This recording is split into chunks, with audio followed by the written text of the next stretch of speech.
Well, good evening, ladies and gentlemen. It's time for your favorite podcast about list making 10 to 1.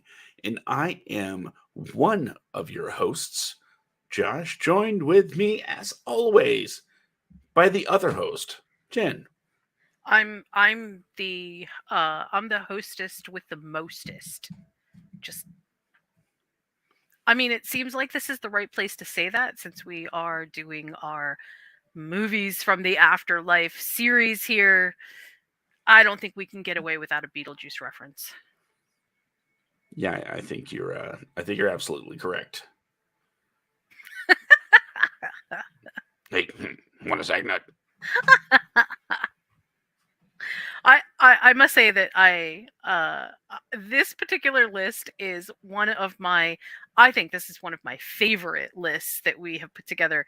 Not necessarily because there's so So because much oh classic it was cinema. such a great, yeah, right, but because holy moly, the total juxtaposition of some of these movies and their imagining of the afterlife, or as the afterlife kind of comes into real life, um they're really stark. I mean, there are some seriously different ideas going on here, and I'm really excited to hear what your list is going to portray, because I think my list really does give a message about what I think we find fascinating about the afterlife. So I have a really short thing to say after we get to our number one about where this all kind of took me. Um, and I hope that after hearing your list, I can incorporate some of that because I have a feeling that a lot of this is going to be similar. So let's do it. Yes, let's. I will throw a few teasers out there. There's one I saw when I was a kid that I didn't understand, but it was one of those movies where you remember a few scenes for like 30 years, and then you're like, but what was that movie? And then suddenly you're like clicking through your streaming service, and you're like, that was it. That was it. So one Oh of my those god. made the list.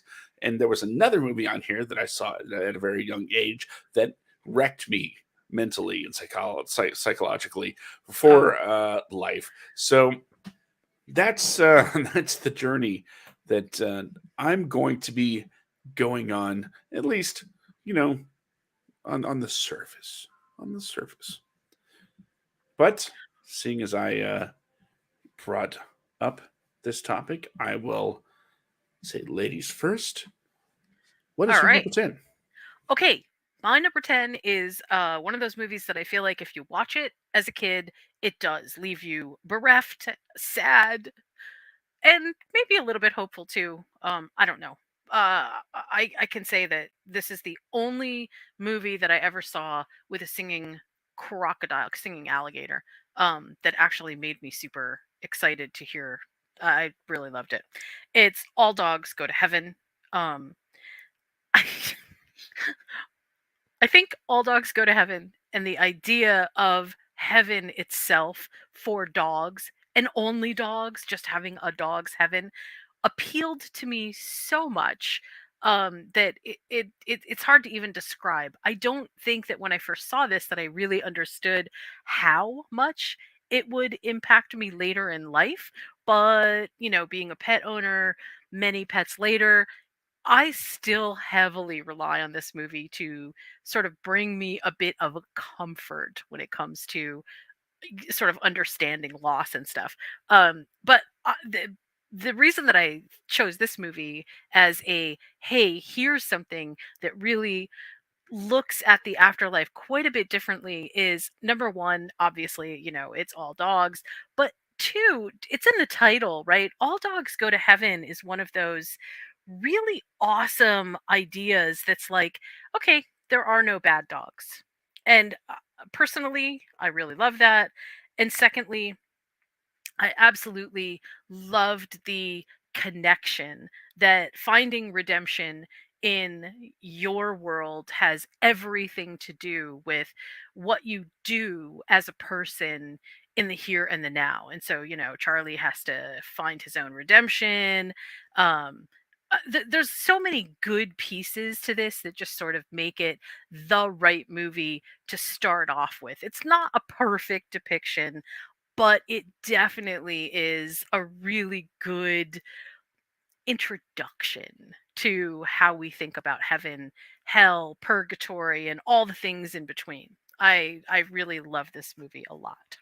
So number 10, All Dogs Go to Heaven. I had a feeling that one would be showing up tonight. It didn't make my list, but I've seen it, so It's a I'm one it's for one so far. I very much love it. Yeah, I have a feeling that you've probably seen a few on this list. Finally, I mean, yes, because I keep getting so far behind on my watch list because every time we do a show, I'm like, okay, I gotta add that, I gotta add that. That sounds amazing. I have to add that, which is not a bad thing by any means. But who has the time? Oh man, um, sorry. My number 10 is, well, it has this tagline: He sees dead people Oh, and they annoy him. I'm talking about 2008's Ghost Town starring Ricky Gervais. I know. There was another, uh, you know, guy that sees dead people, movie I could have put on here, but I think this one is more amusing to me, mostly because it's comedy. But in all seriousness, I guess, in case you're not aware, uh, Ricky Gervais plays a dentist who, has an accident, and when he recovers from the accident, he can see ghosts. And when they find out that he can see them, they just bug the crap out of him all the time. They're like, "Help me! We've got unfinished business. Help me! Help me!" And of course, Ricky Gervais is, most notably known for playing, sort of curmudgeons, um, minus, The Office wasn't really curmudgeony there, but when you see Ricky Gervais, someone that's just he's just annoyed. That's that's one of the characters he does so well. He's just annoyed, and they just keep bugging him and bugging him.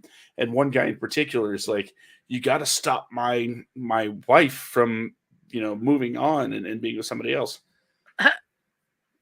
So thus starts the romantic comedy portion of it, because he's like, "You have to be with my wife and lure her away from the guy that she wants to marry."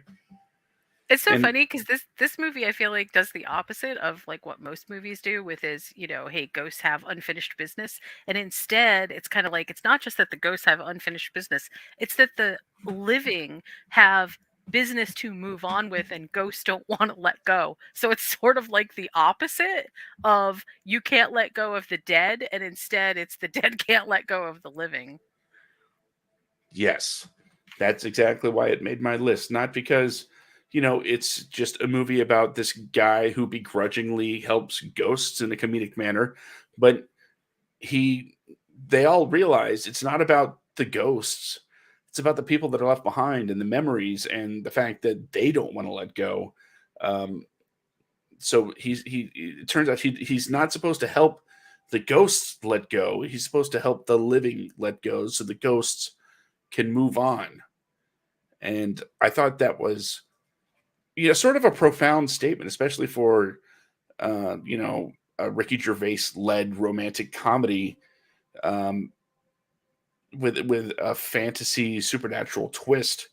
It was that deeper meaning behind it that instantly made me go, yes, this absolutely deserves to be on the list, and that's why it's my number 10.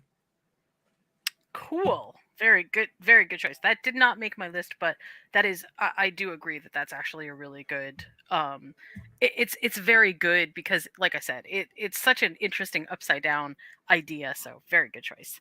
Um okay, my number 9 is a movie that actually scared me for reasons that I don't even actually know now that I go back and watch it why it scared me in the first place. other than I just felt unnerved by it so badly. I'm not talking about the remake because the remake is something else, which was also a little bit weird, but not as scary, I don't think. This movie starred Kiefer Sutherland, and they're a group of medical students, and they basically kill themselves and then come back. It's called Flatliners. And oh man, first of all, this movie didn't just scare me; it actually like made me feel very uncomfortable with the idea of what happens after you die, and then what if you do come back? It does something follow you? Are you, you know, are you haunted by the sins of your past?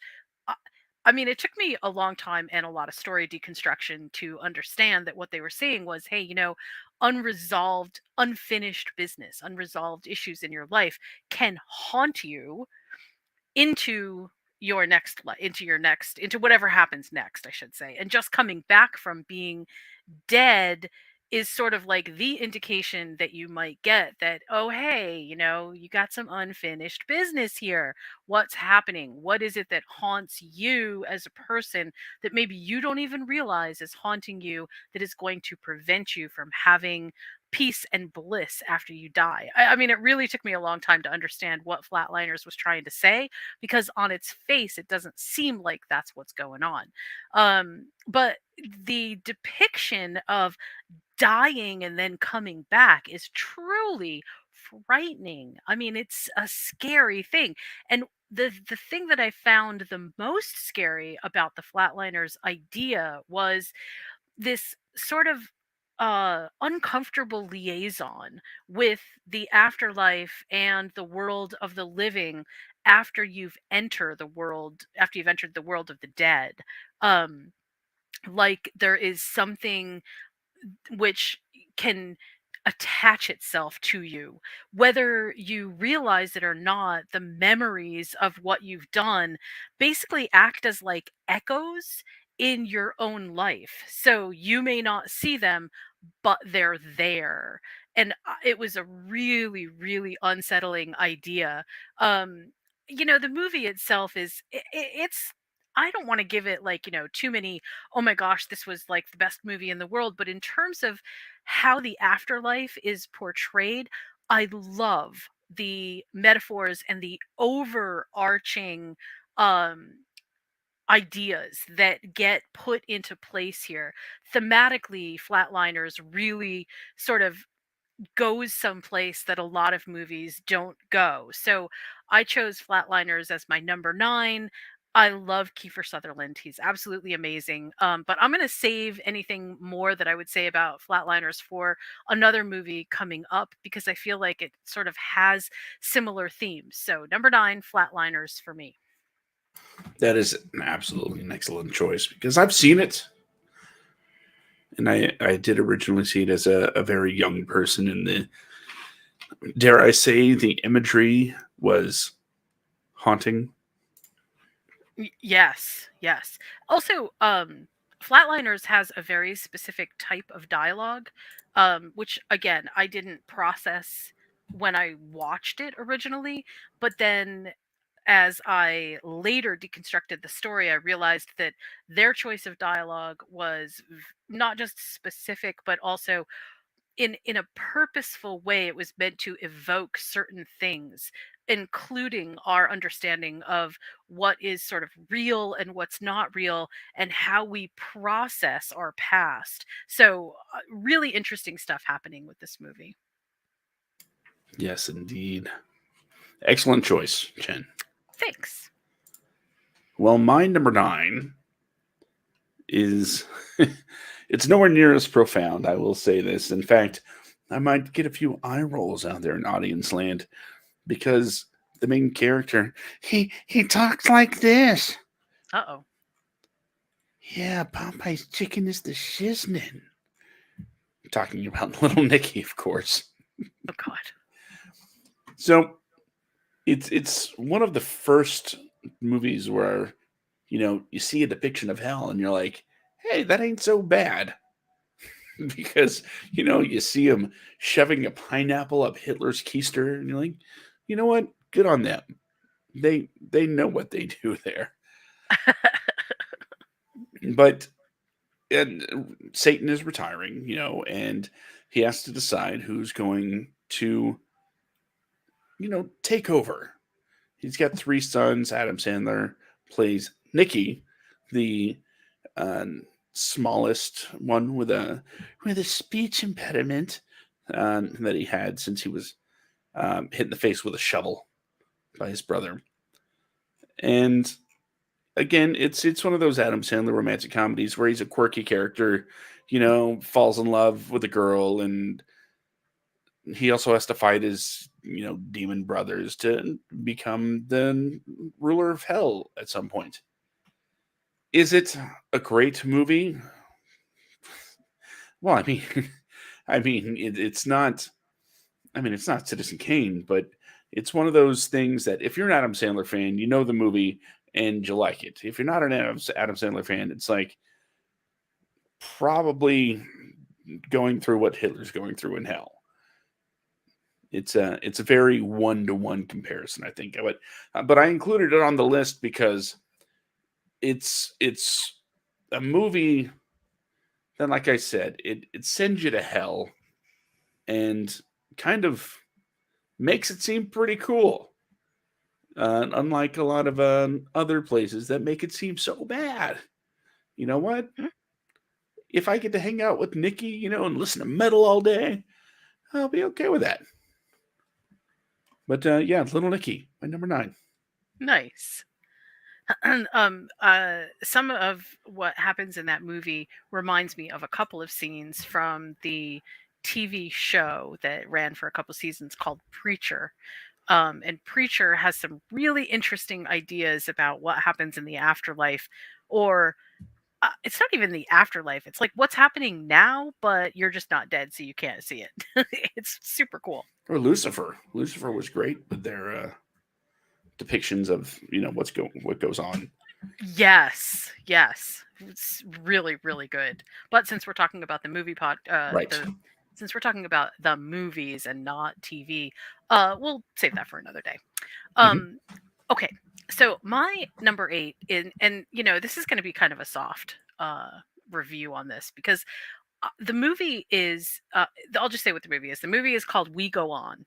It was released in 2016, and it is to say it's uneven, I think, is maybe charitable. It's a very uneven movie, both in tone, in sort of like movie texture, and in its message. But what makes this compelling for the movie list here about the afterlife is this idea that, in a similar way to Flatliners, childhood trauma plays a huge role in discovering what may come next in the afterlife. Basically, the guy in the film is his name is Miles, and Miles is agoraphobic, and so he stays at home and he edits infomercials, and he's afraid of a lot of things. He's not just afraid of going out; he's afraid of many things, and that fear in and of itself kind of drives his whole entire life to be basically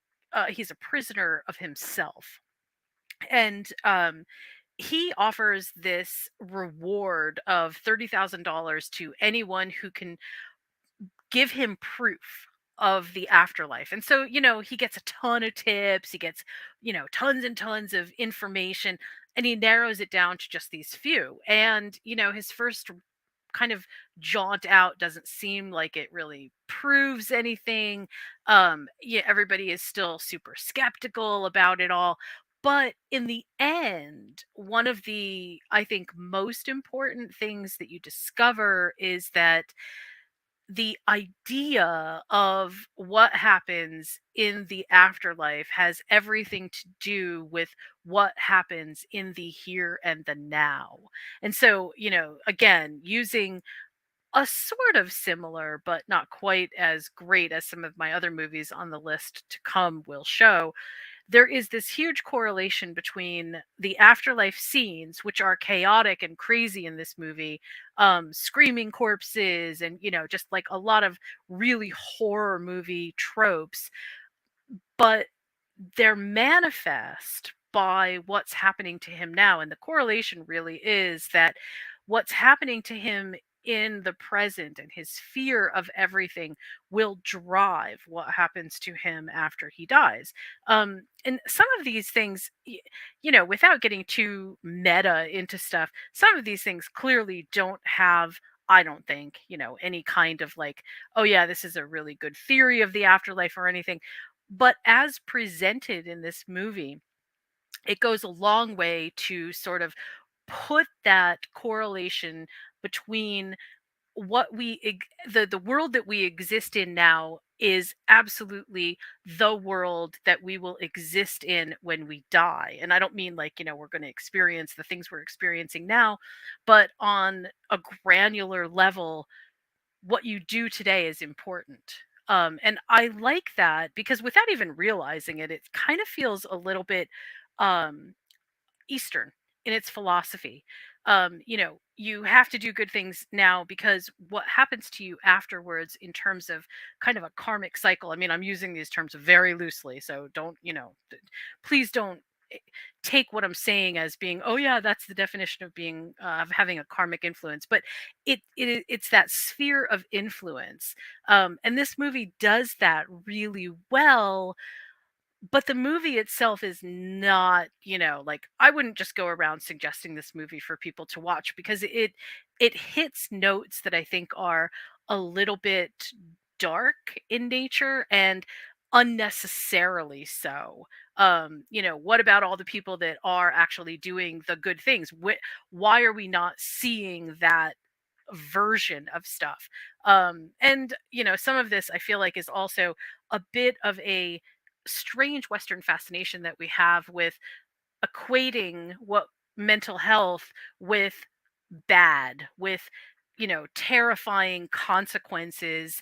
And this just happens to be one of those terrifying consequences. If you have mental health issues, then you also may end up suffering in a version of hell. That I don't like. It's sort of like a weird icky kind of correlation that they're putting together. But in terms of what the movie is trying to show us all together, it is that what you do today matters for what will happen to you after you die. So that's why I chose this movie.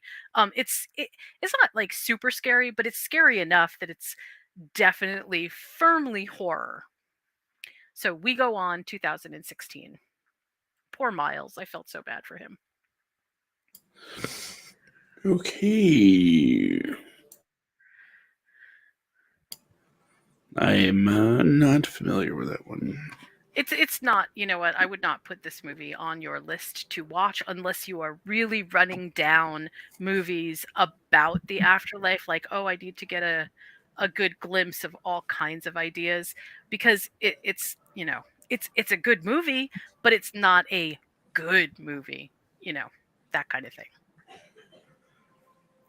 Okay, I Tone think I get matters. exactly what you're saying because if I'm not mistaken, my number eight falls square into exactly that category Oh, um, yay. of good being subjective here. I love it, but I can understand out of the three movies that were made in this series, this one might not be considered the best. But it's one I've talked about before, so Uh-huh. I'll make this brief. Bill and Ted's Bogus Journey. Oh, again. Wow, you know what? This movie I think has made it on your list at least 3 or maybe 4 times. 3 that I can think of. It's quite the movie for lists for sure because it Wow. does cover a lot of ground. There's uh, ghosts and death and robots and all sorts of aliens that they don't meet in space either. They meet them in heaven. Of all places, they go to heaven and meet aliens. One of my favorite things about this is the fact that it shows both heaven and hell all in one film, and the fact that they're just doing great in both because they're Bill and Ted. right? They challenge. I'm sorry. I'm sorry. Every time I think about William Sadler as death, and the challenge, if you beat death, you get to get out of hell. um and and it's not like, I challenge you to a duel. They're like, connect four, because they're high school kids, and they're playing death at all of these just really weird, late 80s, early 90s board games, and just beat the crap out of them.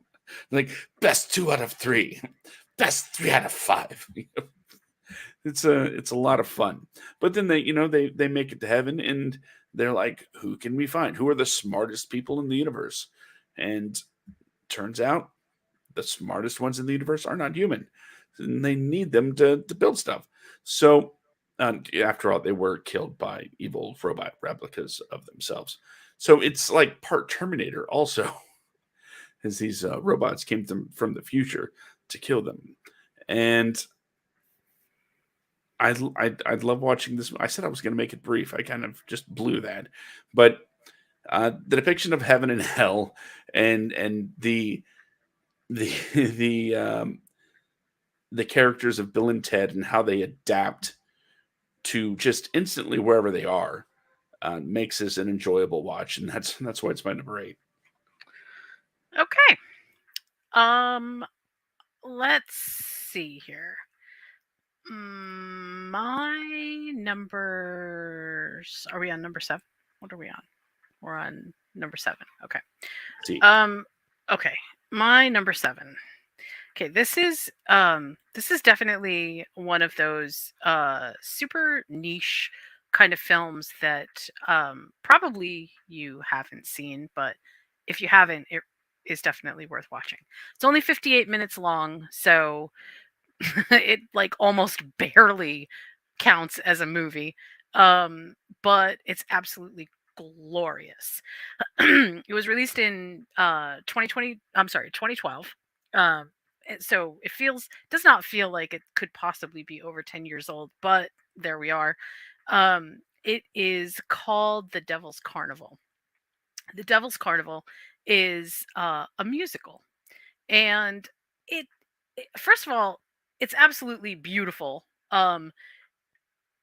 Everything about this movie sort of screams that it is a theatrical production that just happened to have gotten filmed. That's what it feels like. That's what it, watches like. It's the experience of sitting down to watch a theatrical musical. It's very fun. Um, the reason that I chose this is because, I mean, quite honestly, it is the kind of afterlife fun stuff while being a bit dark, um, that you don't usually get to look into. It is definitely very aware of itself. These three sinners arrive to be judged. One of them took his own life. One of them is like a thief, and the other one, I think, got gunned down by a cop. And so, it, what you think is kind of a clear cut sort of, oh yeah, this person definitely would go to hell, this person, maybe shouldn't be in hell, this person, whatever, turns out not to be the way that it really is, and it's all done through the exposition of song, which is amazing. And the costuming alone in this is absolutely glorious. If this is truly a peek at what the afterlife looks like, maybe I actually want to sign up for it. It's super cool. No, I'm just joking. But no, it is super cool. I just, maybe don't sign me up. Um but it is definitely the kind of, it's definitely the kind of exposition that seeks to not necessarily explain the afterlife as much as just to say, hey, here we are. Here's some things that might happen to you along the way. uh be careful, make good choices, be careful. You never know what might be around the corner when you're dealing with death. um I really loved it. The not the least of the gloriousness of this particular film is the lighting, which in some cases feels almost noir. And then in other places, it just feels like, oh my God, did they overwash this? Was this like too bright? And it feels that way because the tonality of the movie shifts according to some of the lighting choices. It's really excellent. I really feel like it is a great movie to watch, perfect within this theme. It didn't score higher on my list because the movies that I'm now going to get into are the worlds that I mean, the worlds. They're the movies that I really love about the world of the afterlife. But Devil's Carnival needed to be on this list, so there it is at number 7. Okay. I don't really have anything to comment because, once again, not something that has crossed my path. I don't even know if you can stream this right now. I don't. I if you can, I have no idea where you can find it. I kind of saw this as a niche offering with a group that I was with, and they were so into it. Somebody had it on DVD. They were so into it, and I totally get why. But I don't even think you can stream it anymore. I think you'd almost have to buy it. Okay. Well, it looks like old Brandon, what's his face, is in the chat there. Hey, to Brandon. Hey, Brandon. So, time for my number 7. And once again, it's one we've talked about before, and it wouldn't surprise me if it's on your list too. So I'm going to keep it brief, although I never seem to. That's just a misnomer. That's just something Josh says I to say it, make but I don't mean it. himself to make himself feel better. Yes. Well, let me start out by saying it's showtime. That's right. Beetlejuice, number 7. Oh, Someone say, I don't know how you're going to get through this without saying his name 3 times. Yeah. Be careful out there. so that's one. I will say this about the movie. It is absolutely hilarious. One of Tim Burton's best movies, in my opinion. Michael Keaton brings a performance out of nowhere as people.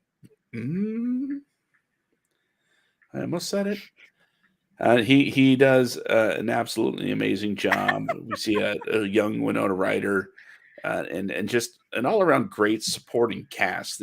No time to mention everybody by name, but when it comes to hauntings, this starts off. Yeah, a couple dies, and they're trying the whole sheets over the head thing, and they're really not scaring anybody. And then they, decide maybe they need help from a bio exorcist, and that's when Beetlejuice comes. Oh crap! And that's when he comes in, and the thing is, his methods are extreme, to say the least. But in terms of just how it views the afterlife, there's something about this film that makes it seem uh, it takes it on 3 different journeys, I think. Of course, there's the surface level where you're just kind of, you know, hanging out at the house, I guess, for eternity, maybe. I don't know. I haven't read the handbook for the recently deceased, so maybe there's more. I don't know.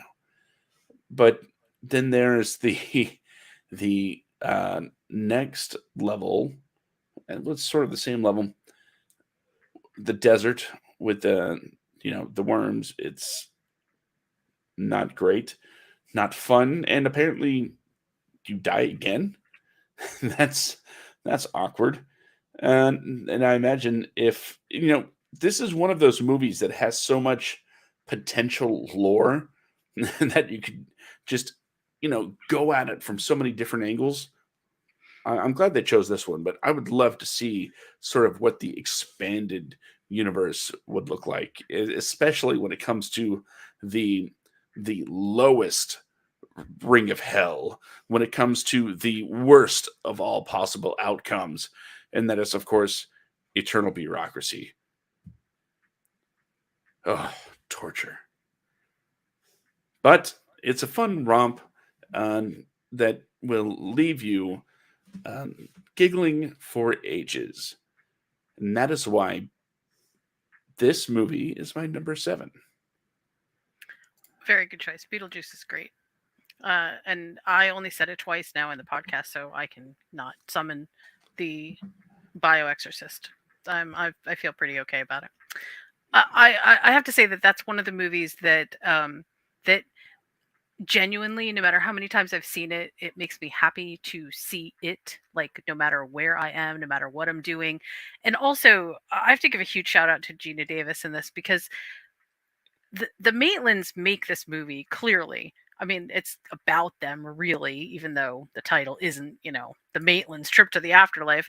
But It could have there's been. something I know. There's something about also there's a musical that is based on the B word.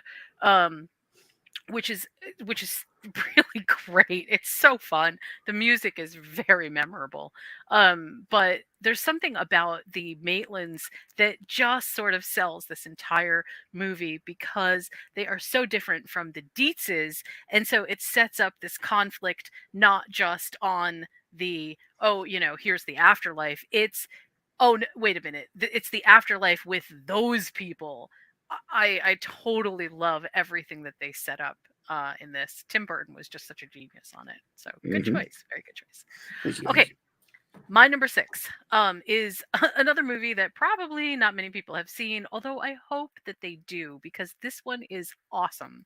It's called Dante's Inferno. It's based off of Dante's Inferno. It's an animated, and it is truly and exceptionally well done, especially if you don't want to read Dante's Inferno, which, unless you are in college or high school honors class, you probably aren't going to want to read it.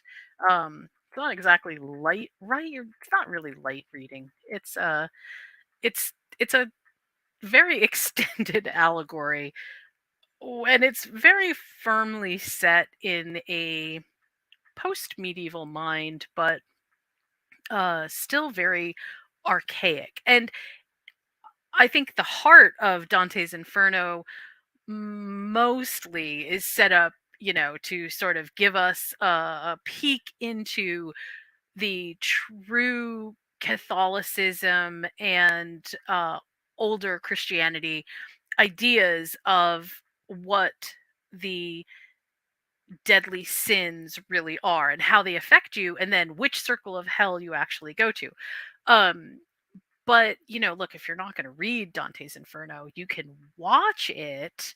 And the animated version does a really good job of explaining what the circles of hell are, um, why there is this intense, I think, fascination with each individual sin and how each individual sin is treated, because not all sins are treated equally. And I do really I love the idea both as an allegory and as just a pure story, but I also absolutely love the animation in this. It's not it's not as technical as some animation. I mean, it was done, quite some time ago, but it carries with it a kind of desperation and longing, and the colors are sort of muted.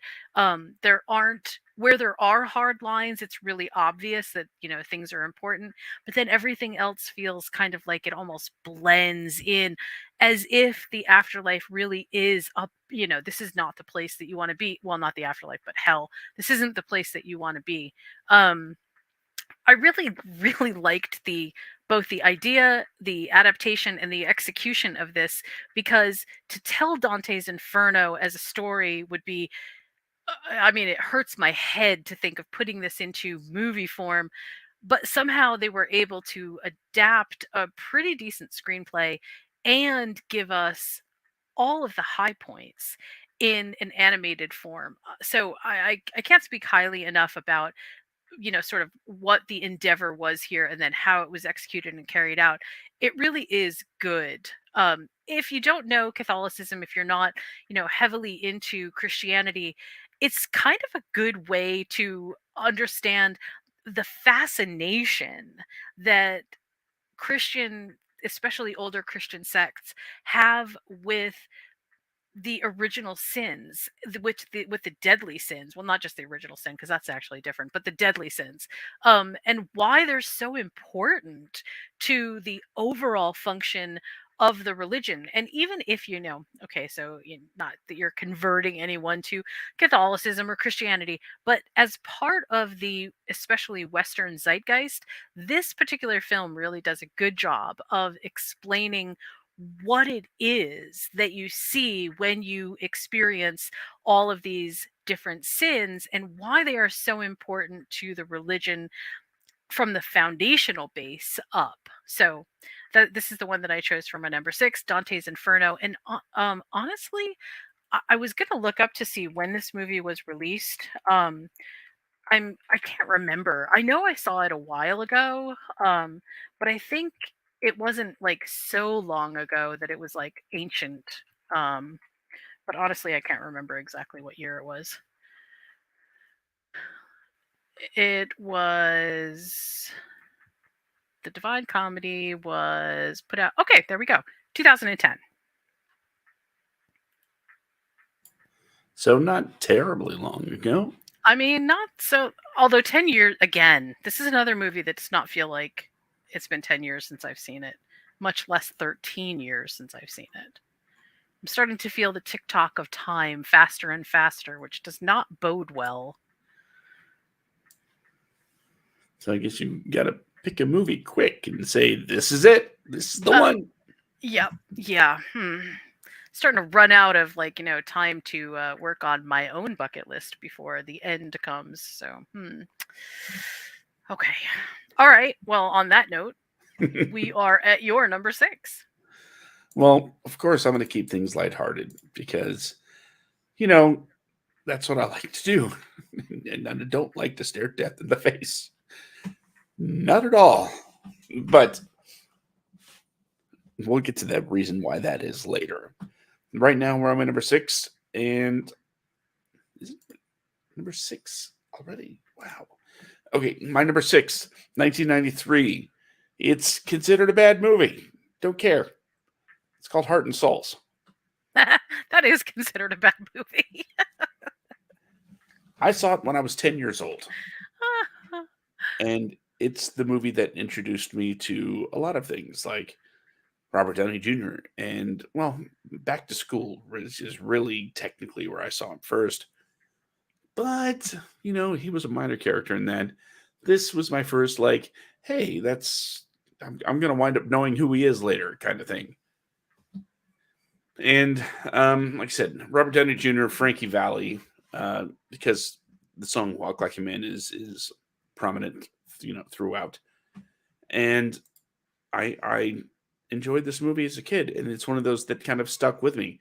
Every once in a while, there's a movie you see, when you're young, that no matter if it's technically good or technically bad, there's just a place, kind of in your heart for it because you still have those, rose tinted glasses of watching it as a young person. And this falls directly in line with that. And since I'm sure a lot of you out there don't have a clue as to what I'm talking about, it stars Robert Downey Jr. as a Before he guy, was Iron Man. long before he was Iron Man. I don't even think people knew his name before this. I don't even think he, broke into somebody's house and, slept on their couch at this point. So this is pre-fall. It's pre-comeback, pre-fall Robert Downey Jr. So yeah, it was a while ago. The basic plot is he's watched over by four guardian, well, not angels, but four guardian ghosts that died on the night he was born, and they've been kind of stuck to him ever since. And because his parents thought, oh, this kid is seeing imaginary people. They thought it was kind of crazy. So they decided, we should back off the kid for a while. And a couple decades go by and they realize he's kind of grown up to be a jerk.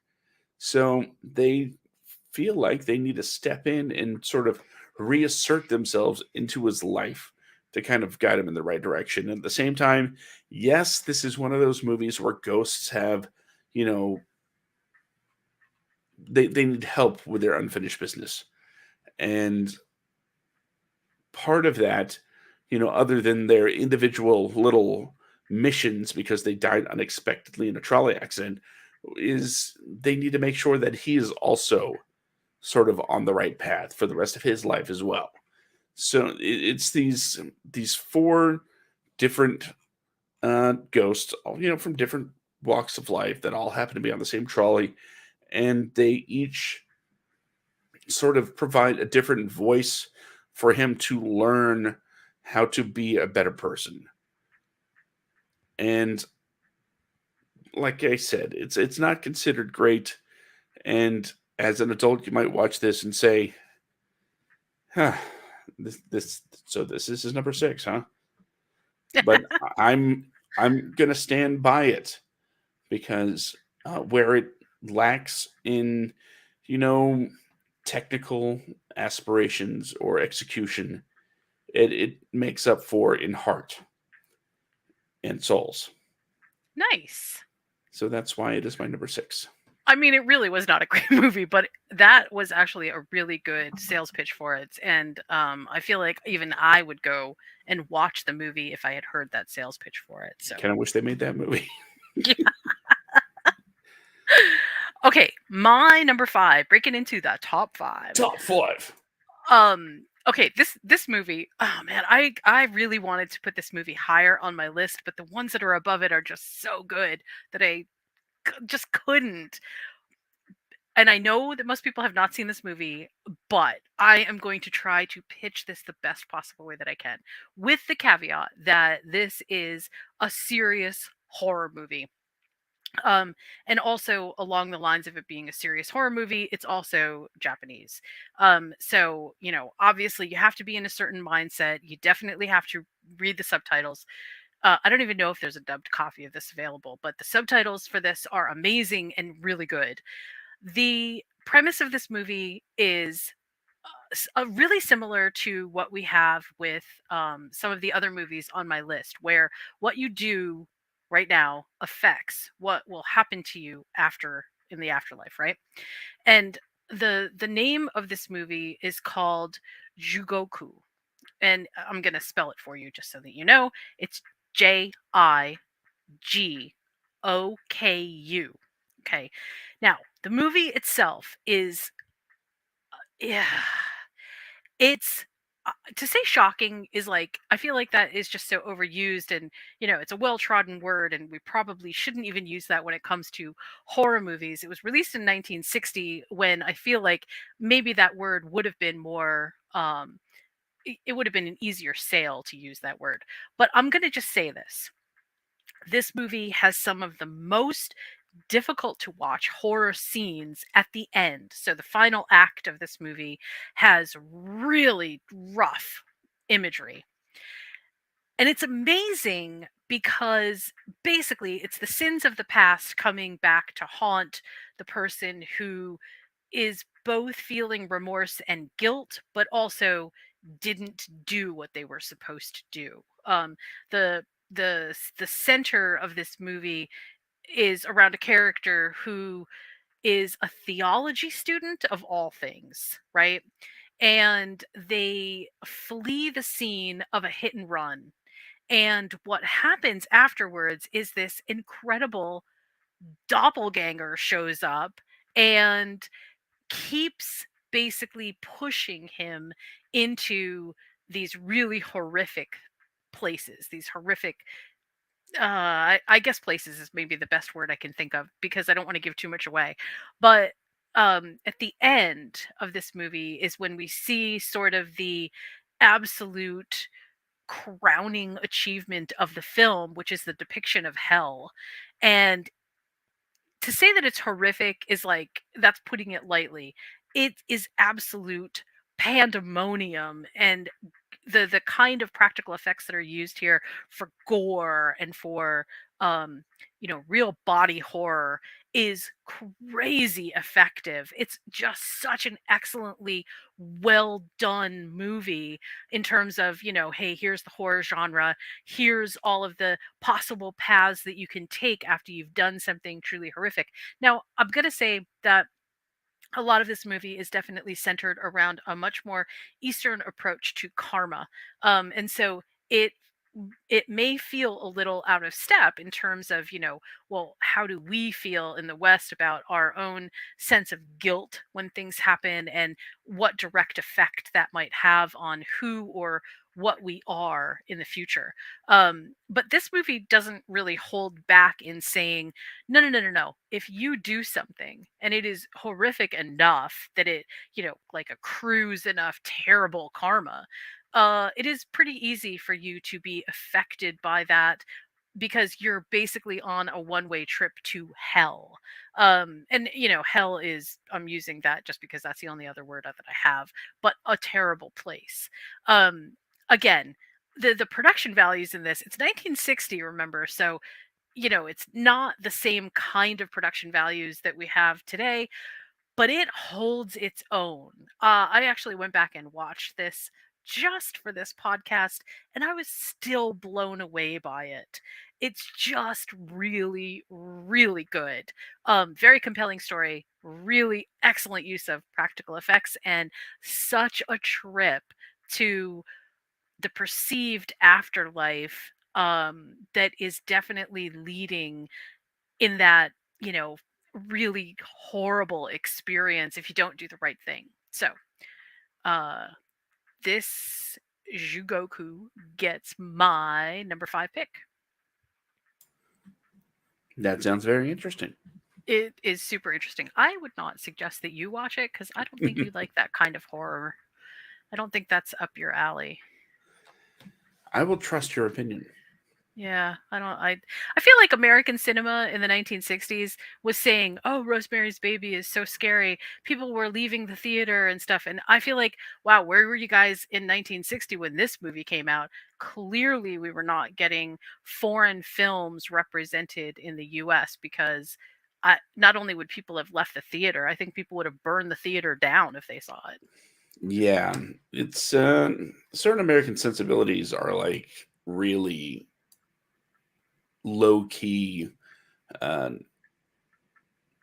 just low tolerance for certain things that are seen as kind of not necessarily normal. Like you're not going to Japan saying, "Hey, this is absolutely normal." No, no, there's a reason. It has a sort of an extreme feel, right? Right. But it's not as what's a good word? But extreme in the US for theater, or for cinema, and extreme elsewhere are two very different metrics. Hmm. And I think that's what I was trying to say. Like, this movie really holds its own in comparison to horror movies that I see today, which don't even come close to being as extreme as this one was, released in 1960. I think we could all stand to have our minds opened a little bit more when it comes to art. A little, just a little, yeah, So I teeny. guess go ahead. I said just a teeny bit, Yes. just a tad. All right, so you're at number 5. Number 5. I'm on a roll here because once again I'm picking a funny movie. Wow, I feel like this is the juxtaposition list of Josh picks the feel good movies and I pick the truly horrific, terrible, except all dogs go to heaven movies that will suck your soul out, but Josh's movies will pump that life right back into you. So, good job. Good job. Yeah, people watch your movies and they're like, "I don't want to die." I need a palate cleanser. In my movies, and they're like, "Yeah, maybe not so bad,"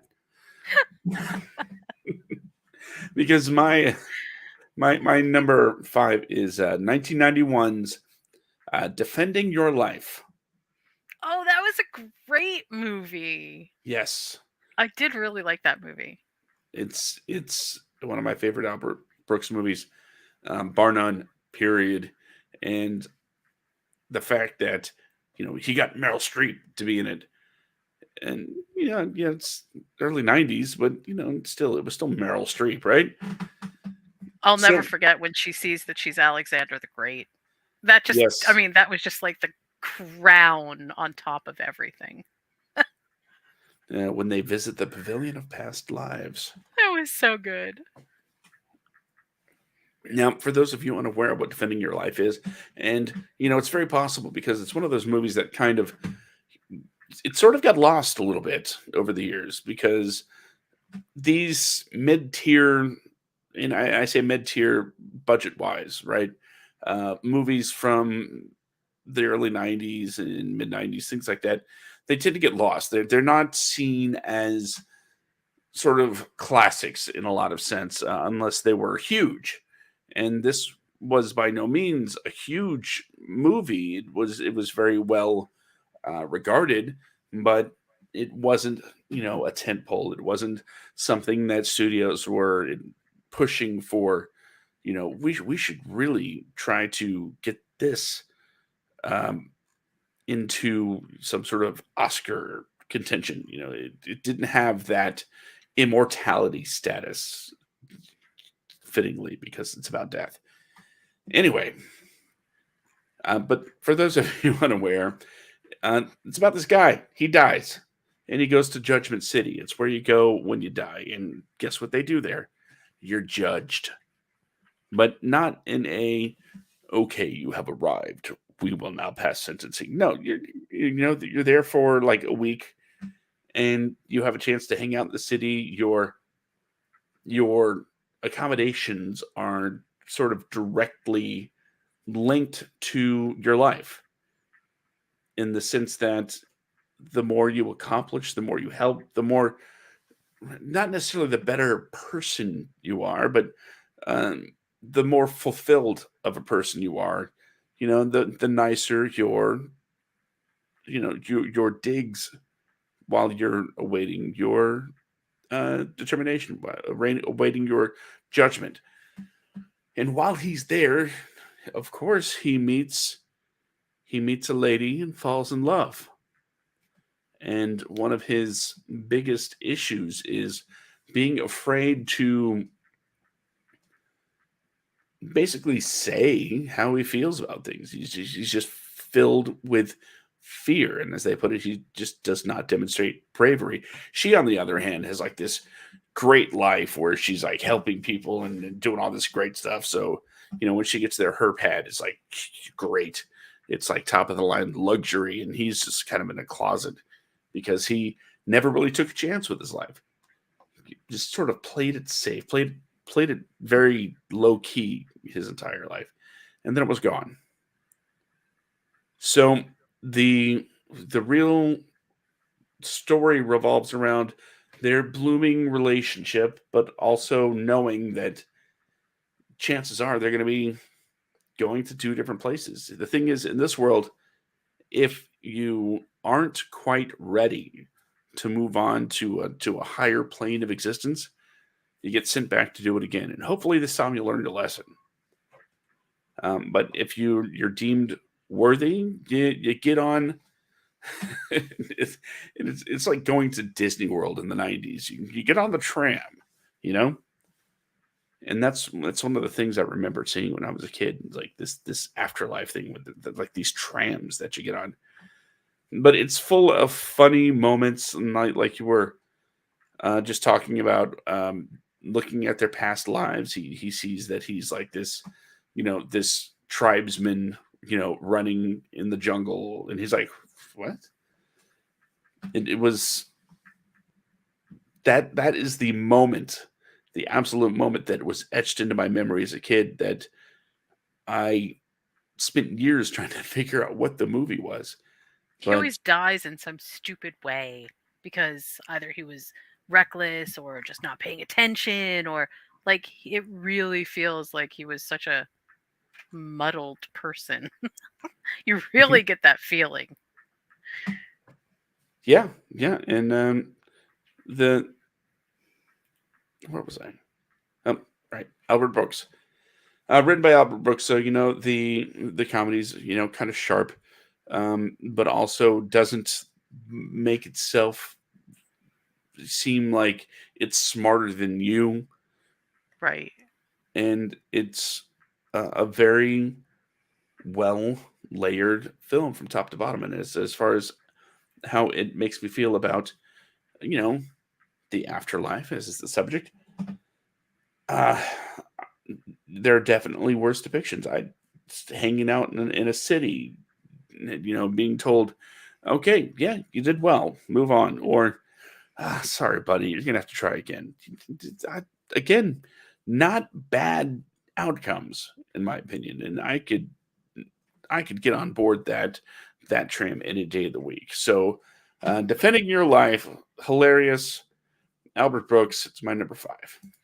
I recently had a conversation in one of my script writing groups about how many stories sort of center on the central theme of, hey, falling in love changes everything.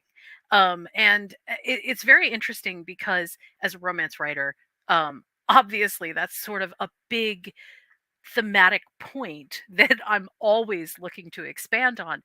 But this movie takes it to sort of the next level where him recognizing in her what is so phenomenal, what he loves about her, ultimately is his saving grace, quite literally. And it is such an interesting concept to pull together when it doesn't feel like that is what should happen at all. Like I said, she is just this amazing person, but in the end, it's not it's about taking chances, it's about being committed, it's about following through, it's about this effort that it takes to be in love with someone, and that sacrifice that I just found so compelling. I loved this movie a lot. And I think you're right, it's a big sleeper. It's one of those sort of lost to the annals of time, but it shouldn't be because it really is good. So good choice, very good choice. Well, my movie for number four is not lost to the Hall of Time at all. And in fact, it's probably one of the most done to death movies in terms of franchises that I personally can think of.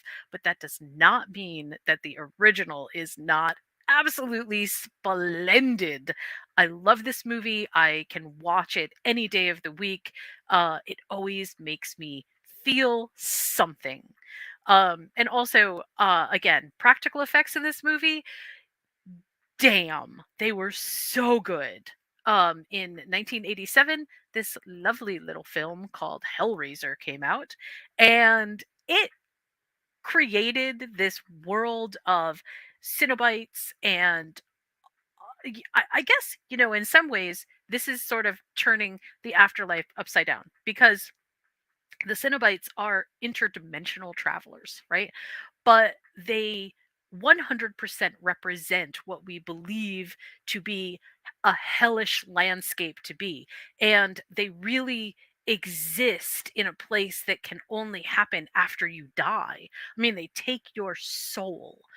And it kind of turns upside down the actual religious idea of, well, there can only be a deity that serves judgment, or there can only be a deity that leads you in the direction of heaven or hell. The Cenobites don't care if you're good or bad. They care if you've solved the puzzle, and they care if they have been summoned to bring you along. And I kind of like that because it is definitely an interesting upside down kind of idea about the afterlife. It has nothing to do with what we normally think of as the afterlife. Hellraiser is about a puzzle box. If you solve the puzzle box, I mean, this is obviously a Hellraiser 101 for people that haven't seen it. I don't know where you've been all your life if you don't know about Hellraiser, but here it is. You solve the puzzle box, you summon the Cenobites. The Cenobites drag you to this interdimensional place, which is very much like hell. And depending upon who you were in life and what sins you sort of gravitated to, they create these pleasure and pain existences that you are going to basically be a part of for as long as, I don't know, eternity for all we know. Um, and they depict this particular story of a family that gets wrapped up in the puzzle box and the Cenobites and bringing back the dead. So that in and of itself was crazy, crazy good. I have so many awesome sort of memories of watching Frank come back to life because they do a ton of things in sort of reverse photography, which is great for showing things looking oozy and bringing flesh pieces together, and it's really cool. I absolutely love it. But there are other aspects of this on the wider allegory side that you can just feel Clive Barker's influence in. And if you've ever read Clive Barker, you know that he loves to delve into the truly dark side of humanity. And I feel like the book that sort of Hellraiser is based off of is absolutely represented in the movie. It's not a one-to-one adaptation, but it is the spirit of it is absolutely represented. I really, really, really loved this. It was really, really good. In terms of just sort of touching on the afterlife part, the franchise itself, with Hellraiser and then Hellraiser 2, sort of expand on the theme of you are what you do. And most of my movies on the list tonight have all been about, either going to hell or experiencing the hellish landscape of, you've done something wrong, you're going to pay for it, and all of that stuff. I don't have very many feel good movies on my list. I definitely gravitate toward the darker side, but I do feel like in Hellraiser, we get this completely unexpected idea of it doesn't matter what your sins were. What matters is just basically we're going to give you this experience and we're just going to draw from your life based on the things that you found to be guilty pleasures. So it doesn't, it really doesn't matter that if they were sins or if they were, none of that stuff actually matters, although we definitely sort of get some of that feel. What matters is you are going to suffer and they are going to experience something out of your suffering. Um, just in terms of a horrific afterlife, this is one of the most horrific that I can think of, because having someone experience pleasure or any kind of passion out of my personal anguish is definitely very hellish. And then add in sort of the indiscriminate aspect of it, and it really becomes very convoluted and just juicy goodness. So this one definitely deserves my number 4 spot. Hellraiser from 1987. Also, just one quick other thing about 1987 special effects. Man, they still hold up. I mean, not perfect. Not everything is like phenomenal. Some things look kind of, weirdly staged. But overall, this is still a really scary movie, despite the fact that it is pretty old. So just thought I'd throw that out there. I will add that it is a movie that had escaped my viewing for decades, like literal decades, Oh, until we wow. started doing this show. Oh, And, it was on another one of your lists. So it was one of those movies that I said, well, I guess I got to watch this. So I did. And you were absolutely right, especially the special effects. I thought it was very well done. I kept looking at it as, how did they do that? right? Even today, I'm like, this was really good. This was good. It's the kind of thing Also, that today they would just use computers and it just wouldn't be the same. no, no, it wouldn't. It feels so, to just say this again, it feels squishy. It feels very like, almost squeamishly real, because they were using practical effects. And so it has that element of like, oh my God, that is so human body squish. And yeah, it definitely worked really well. I have to say that, not to give my own blog a shout out, but on my blog, Frank's Famous Ribs is one of the most requested recipes on the blog. It has like, I don't know, 20,000 different views and recommendations based on that. So it's big. I mean, people really, really, and then, everybody sends a little message about, oh, this worked out so perfect because, yeah, you can see Frank's ribs. It's such a good, I really love this movie. I guess I should end it with that, but I really loved it. So what's your number four? My number four, you talked about overplayed. Well, this movie is super overdone. It has been spoofed and parodied so many times, it's absolutely unreal. But when I saw it as, yes, an 8-year-old, Oh, God. it messed me up. And it made me obsessed with this whole idea of dying and Ooh. how much it just, honestly, it put me into a multi-decade depression about it. And Wow, I, the power of a movie. yeah, yeah, especially when you see this movie when you're 8 Jeez. in the theater. What the hell was my dad thinking? Well, it just further reinforces that Gen X kids were basically free range. Nobody really cared about what they thought. The So yeah, thanks for that. That absolutely is 100% right. Yes. the idea of censorship in movies, growing up with my dad. Um, Blood and violence, oh, that's fine. Boobies, cover your eyes. Yep. That's Yep. what it. That was it in a nutshell. Um, but talking, I didn't even say what the name of the movie is yet. Um, the name of the movie is Ghost. Oh, no way. Really? Yeah, Wow. because I thought it was just so sad that this guy died when he had this,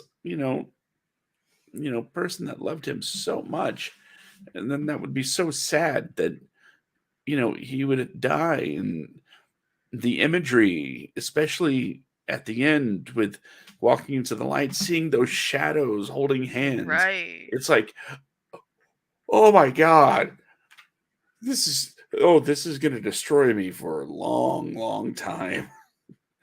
And it, yeah, totally did. If you haven't seen Ghost, well, first of all, uh, hi, welcome to movies. It's not that it's the greatest anything of anything. After all, it's my number, what, 4, not my number 1. So there's that. But it's just one of those movies that's just become so iconic because, not even because of the movie itself, but the some scenes. Hearing the Righteous Brothers and seeing someone doing pottery. That's just, you see that, you know what it's from. You absolutely know what it's from. And it's been parodied in, well, almost everything that ever does parodies, because it was such a big thing. Patrick Swayze, Demi Moore, Whoopi Goldberg, just, it was out there about this guy that dies. He's murdered by a close friend, by proxy. They hired someone to kill him. It's not like the friend went and like killed him himself. And then as the movie's unfolding, you're finding out this information, like, whoa, this was all just a setup. And then he's got to find a way to protect her, even though he's dead. And Whoopi Goldberg's doing her Whoopi Goldberg thing, being able to talk to him as uh, what you call it, a medium. Hmm. and the fact that she's she's a medium, right? But she doesn't really know she's a medium, even though she's pretending to be a medium. That it's got this comedy flavor to it that I think is underappreciated, especially when it comes to Whoopi Goldberg. It didn't have to go there. It could have been a straight, from beginning to end thriller drama, but no, they absolutely spiced in the comedy stuff at all the right spots. The Patrick Swayze Whoopi dynamic is a lot of fun, but it all builds up to that final shot, and to me, that's cinema, that's filmmaking, that's what you're supposed to be doing. Everything should build up towards the end. And I know there's a lot of movies out there that'll really kind of hit their shot a little too soon and leave on a more of a flat note. This one just leaves you crushed and then says, "Get out." And that's exactly why Ghost is my number four. Very cool. That actually is. I thought about that movie, um, especially because I feel like the limbo part of sort of being unable to move on because of unfinished business is very interesting, um and also meaningful. Like there's such meaning behind the unfinished business. It's not, hey, I forgot my laundry or something like that. There's such a poignant response to his unfinished business, which I just absolutely love. Also, Whoopi Goldberg as a spirit medium is so funny. I, I absolutely loved her in this. When she had to give the check to the sisters, um, that to me was just like that was it. That made the movie. It was so fun. So tell Um, me tell me about how you felt about Whoopi Goldberg again. um, I don't know. Shoot, I loved her. I feel like she was absolutely astounding. Ditto. Okay, how many references can we possibly make to this movie? I mean, that I think that actually speaks to the fact that the movie has such not just longevity, but a real entry into our whole culture. I mean, there is no Hmm. one that I can think of in recent memory who isn't maybe Gen Z, but any millennial, any Gen X, anybody over the age of like 25 has probably seen Ghost and knows that the pottery wheel has a very special place in everybody's heart. Hmm. Everyone hears Unchained Melody. I mean, like it's very firmly rooted in sort of our media lore. So yeah, and a lot of tropes get made off of that too, which I absolutely love. Yes. Okay, my number three. This here comes another movie that Jen and her love for foreign movies is probably one that you have not heard of or seen, but maybe with my recommendation you will decide, yay, this is good. Or maybe not. I don't know. It's called Along with the Gods, The Two Worlds. Now, it was released in 2017. It is a South Korean movie.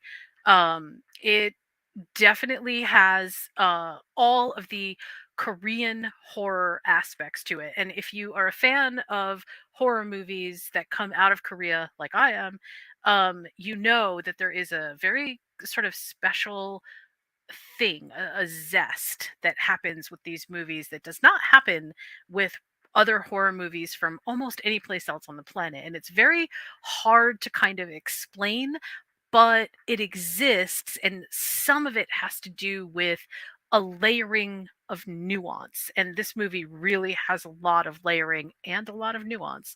Um, the movie itself is it basically starts out with someone who dies, right? His name is Kim Jong Hung, and he dies in the line of duty. And he is basically brought into the afterlife by these guardians.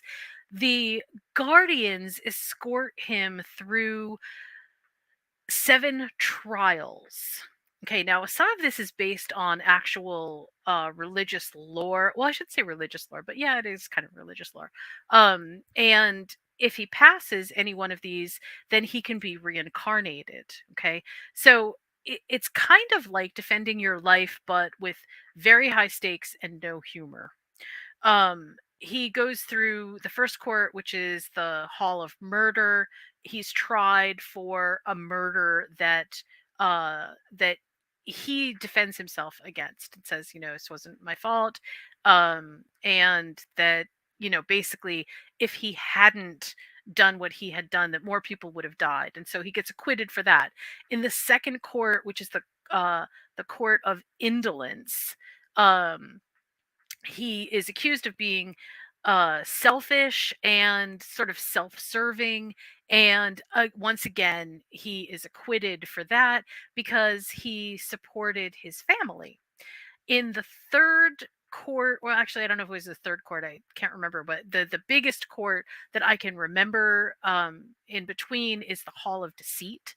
And in this one, he actually gets attacked by these absolutely terrifying, like, ghouls that are they're really well done. And they're very vengeful, and you can tell that they are really out. So up until this point, the stakes feel high, but they don't feel horror high. By the time you get to the deceit level, it starts to feel like everything has ramped up to a different level. But he defends himself in that, and the charges are dismissed, and he can move on. So you think, at this point, okay, he's got a really good chance of being reincarnated, and hey, what is the rest of this actually going to be? But what ends up happening is his last trial is the trial of impiety. And in the trial of impiety, he is basically judged guilty before he can even sort of like get his real defense off the ground. Um, because they say that there is no defense. And sort of what kind of transpires is, I won't give everything away, but you find out in the end that if, as a being locked in this world, you can convince the living to forgive your sins, to forgive you of the sins that you've done, then they can't be counted against you for being reincarnated. So he enters the dream of his mom and has to convince her in the dream that he was trying to do something um he basically was trying to do something, and then he finds out that his mom had already forgiven him for it, which was just made me cry. And so he brings that to the court, so to speak, the I'm using quotes, the court, and he's allowed to reincarnate. But then you realize that the character who was basically one of the guardians was messing with the investigation all along, and he decides that he's going to do something pretty radical. I won't say everything because I feel like that's sort of gives the movie away. But it's such an intricate, awesome movie that really deals with a completely different idea of what the afterlife is about and the trials that you go through.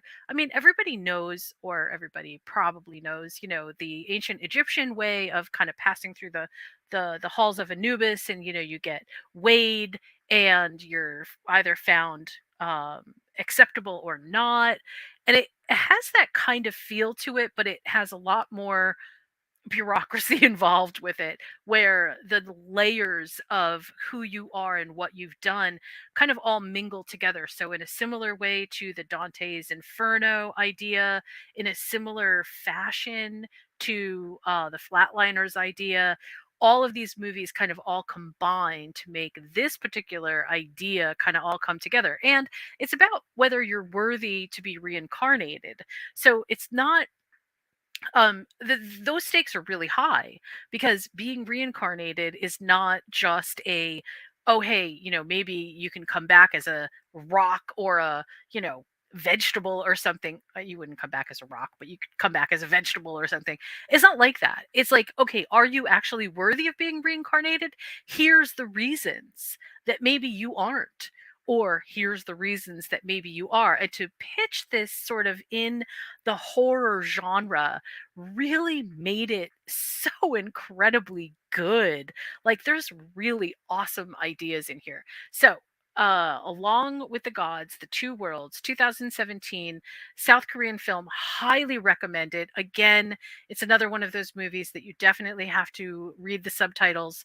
I don't even know if there's a dub for this one either, but the subtitles are pretty good. You can see that sometimes things don't exactly line up because the language barrier can be a little bit difficult. We don't exactly have words for every concept that they're trying to get across, but it does a good job of explaining what is happening. So I very much recommend this movie. So that's my number three. All right.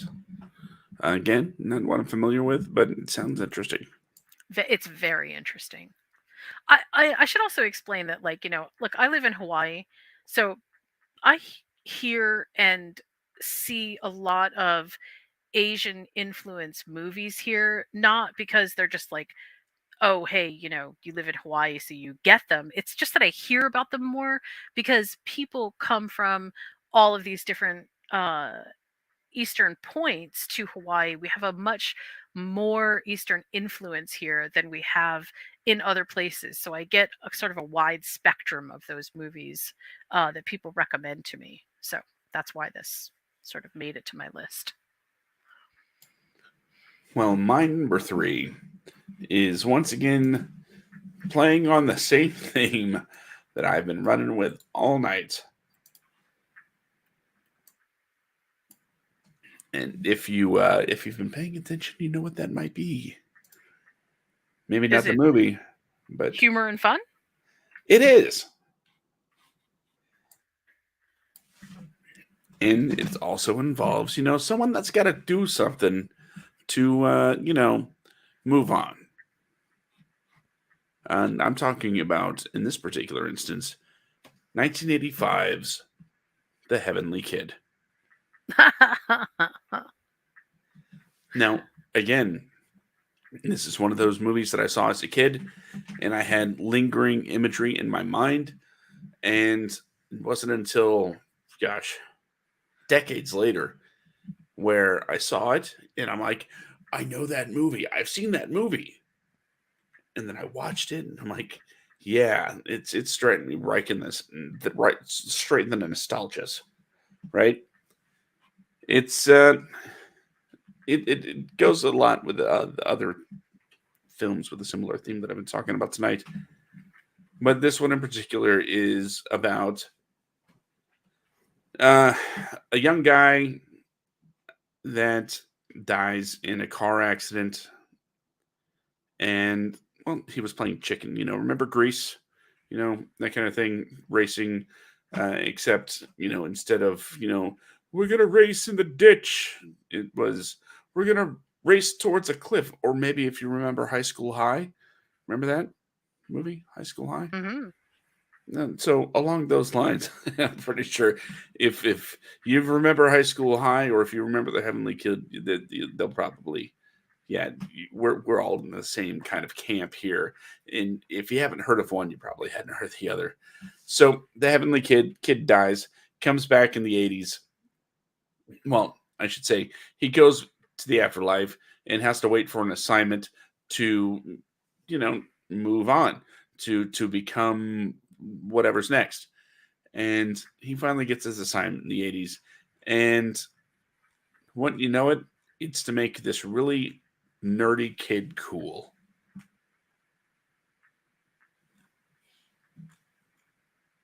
I know, great premise. Okay, it's silly, it's cheesy. But you know what? Again, it strikes those nostalgic heartstrings. And I love the idea that there is some place you go after you die, then you're just kind of hanging out, you know? Sort of some people think, hey, purgatory, it's terrible. But you know what? I'm down. You just want to hang? Yeah, that sounds like a lot of fun. But is this movie particularly memorable? Okay, maybe not. I might have let this one slip a little higher on my list than I remembered wanting it to. But you know what? I got to play the hand that I dealt myself. So here we are.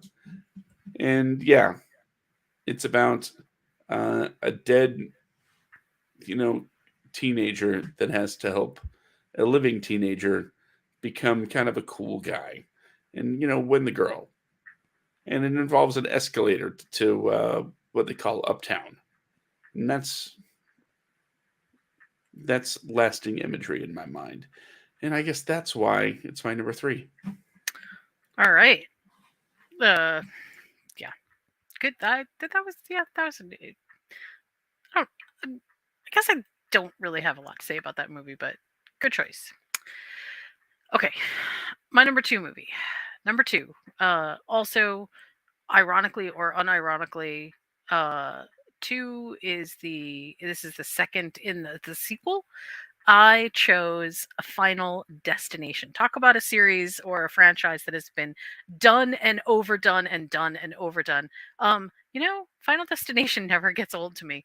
It there's always it I want reminds me more. of the series A Thousand Ways to Die or Faces of Death or whatever. It absolutely is. There's a million and one ways to die, and Final Destination continues to surprise me with the number of ways that they will come up with to kill people. The thing that actually ties this to the afterlife, though, is that death is basically almost a sentient entity that really orchestrates the death of people because they were supposed to die, but somehow they cheated the order of death, or they cheated the natural way that things were supposed to happen, and death comes along and tries to fix things. Death always wins, spoiler alert. There is no such thing as cheating death, and I feel like that's basically the only thing that you need to understand about Final Destination before you watch it. But watching people try to cheat death is absolutely awesome. I really love it because it really sort of explains the depths of human everything that we will go to try to avoid death. Um, we try to outthink death. We try to outmaneuver death. We try to protect ourselves in ways that we couldn't possibly imagine. We try to come up with every contingency plan on the planet, and it still doesn't work because death finds you. In some ways, it's kind of a very nihilistic message, but in another way, it's actually really kind of like, oh yeah, okay, everybody's gonna die, and that's sort of the bottom line. Final Destination 2 is the one that I chose to represent this because this one had, I think, the best message in terms of you can't cheat death. Even if you think you can cheat death, you can't cheat death. Some of the other movies are a little bit more muddled about that message. But Final Destination 2 also has the very iconic and lovely now meme of the lumber on the back of the giant truck, which goes sort of off the rails and ends up becoming a road hazard. And that's basically what someone has a premonition of. Now, I'm gonna expand just a tiny bit on why I think Final Destination as an afterlife movie is super cool.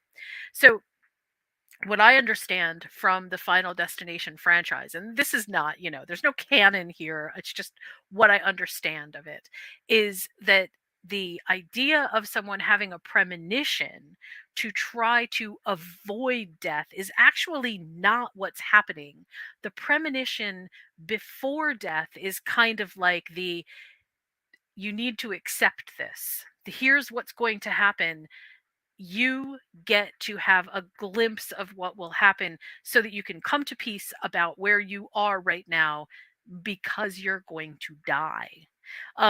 And a lot of people go the other way and go, well, the premonition, they're supposed to try to avoid death and cheat it, and this is death's game and all of this stuff. No, I actually don't think that that's true. Every time you watch a Final Destination, the person who gets the premonition, the person who sees whatever it is that is going to come, really is the person who needs to be at peace with what's happening, because they could have the most influence on everyone else being cheated, or everyone else being out of order, everyone else cheating death.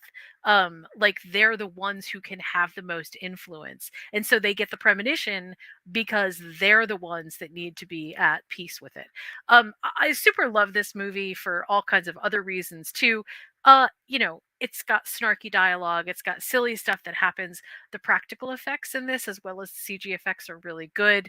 They're not fabulous. The fire at the end is kind of goofy, but I do really love the idea. They even think that maybe having a baby will somehow cheat the order. And of course, it doesn't, but it's such a good reminder that, what, we're only here for a really short time.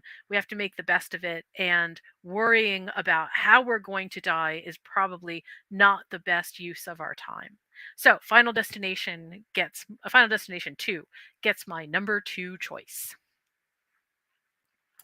That is an awesome pick. I want more Final Destination movies. Yeah, I do too. I mean, they just don't get old. They recycle the same premise over and over again, and it doesn't matter. It's just super fun to watch. Yes, and I gotta say, I didn't see the last one for a very long time until it was well out of theaters. But somehow I managed to not hear about that big twist at the end. Oh, yeah. So as it's happening, I'm like, wait, wait, What? what? What? This is a oh, oh, oh. Oh, yeah. As a franchise, Final Destination does what I feel like every other sequel on sequel movie tries to do, which is replicate a formula, give it a little bit of, some fresh spice, and move on to the next one while still maintaining their core audience. And so many other franchises don't make this grade. I mean, let's face it, Final Destination is never going to win an Academy Award. It's never going to be, super awesome, but it's good, solid entertainment. And as a franchise, it just works. There is a loyal base of people out there who will watch every Final Destination no matter what it is. So, hats off to them, because that's a tough one. Yeah, it's one of those movie franchises that falls in the horror, genre, but it doesn't, go out of its way to try to be scary, but it also doesn't go out of its way to try to be funny. It just is what it is. Right, and in some ways, Final Destination can be campy in the sense that, oh my god, did you see how they killed that person? Like, it doesn't Hmm. it doesn't always rise to the level of, like, true grotesque body horror, but it also doesn't take itself so seriously that you can't, like, enjoy it and not feel like, oh my god, I'm enjoying watching all these people die. It's just, it doesn't take itself that seriously. The birds. Yeah. Yeah, oh, that, right, and the thing that always gets me about Final Destination is it's not just how people die, it's the number of steps that it takes for any of Yes. these things to happen. Like, there's always these heart-stopping moments when the knife is on the edge of the counter and the person's gonna back up and you think, "Oh my god, they're gonna die by knifefall." No, they actually die because they slipped on a slippery spot on the floor, which was something that they had done, in 2 takes earlier. It's so brilliantly put together. I just really enjoy it a lot. The one thing that we find out for sure about death is that death enjoys a good Rube Goldberg machine. Yes. Yeah, you gotta give Final Destination this shout out too, right? It it while not romanticizing death, it definitely makes death, with a capital D, feel like it is a bureaucratic number taker. Like, sure, there's plenty of diabolical things that death will do, but at the heart of it, death is a bean counter. Death is an accountant. Death is a, are my sheets tallied or not? And in that, it kind of frees up every other thing to happen under the sun, because if the sheets aren't balanced, it will do anything it takes to get those sheets balanced. And I just love that. It's just so different from most other portrayals of death, which are like out to get you personally, or weighing you for your sins, or trying to cause you as much anguish as possible. No, death is just, hey, if this is convenient, I'll make this happen. Yeah, and I kind of love that. I can almost see, because death is never actually, pictured or shown in any kind of, physical way, but I could just see in my mind that death is this, middle management type with Yep. a pasty yellow shirt going, "Oh, these teenagers making me work on my day off because I, oh, they didn't want to follow the plan." exactly. He probably has like a pocket protector with a couple of pens in it. On his weekends off, he's probably wearing a baseball cap, and uh, you know, maybe his pants are a little bit too high for his waist. I mean, like, you can just feel the nerdiness of death through Final Destination. It's just so good. Absolutely, that is absolutely correct. Because I just imagine after, the people die, he, like corners them and is like, "Do you know how long it took me to make the diagrams for that logging accident? And you just had to Yes. go screwing everything up?" Yup. That's why I say that the premonition is to give the person who's going to die peace, not necessarily go screw things up. It's like, I'm going to give you a shout out, say your last goodbyes, do what you got to do to be at peace, because here's what's going to happen. And like every time that sort of screws up, and it feels like a very middle management thing. Like, okay, well, I know this is in the manual, but God, this is making so much more work for me. I was doing you a favor. I can really feel this. I can totally feel this. Yep. So something I have to see that come to life in some way. We should write Final Destination, the management, and pitch that. I'm sure it would Everything be from death's perspective. amazing. Yes, I'm sure it would be amazing. We could use clips of the old movies. I mean, it could be great. It could be Could be great. like a We'll, mixture we'll of Home Alone with the just like pulling out a large sheet of paper and it's like, "Okay, in the bathroom, get the it, it water, slip it on it'll the." be it'll be the devil, basically giving, or God, whoever, giving death its review. It's, millennial review. Here's our millennial review. Here's what we got. Here's what you did, and here's where you really screwed up, dude. That's This could performance. really work. I'm liking this a lot. I'm writing that down. Yeah, we're We gonna do have to do everything. some kind of like, fan fiction movie on this, because this definitely needs to get sold. Okay, but okay, moving on. Moving on, Josh is number two. What can I say? That was great. That was great. I love I love everything about that. Okay, my number two is it's about a ghost. It's a story about a ghost with well, it has a ghost in it, and it's called a ghost story. Oh, that's a good one. Now, you think of this and you're like, a ghost story. That's a little on the nose, isn't it? Well, maybe it is, but when it comes to the afterlife and things like that, but also maybe some just getting the idea that things like after you're gone, time means nothing. Like literally nothing. There is no time has no bearing on you at all. That's naturally going to draw me in. Now, this is not, a story about a ghost that goes time travel. Let me write that down, though. That sounds pretty awesome. Time traveling ghost.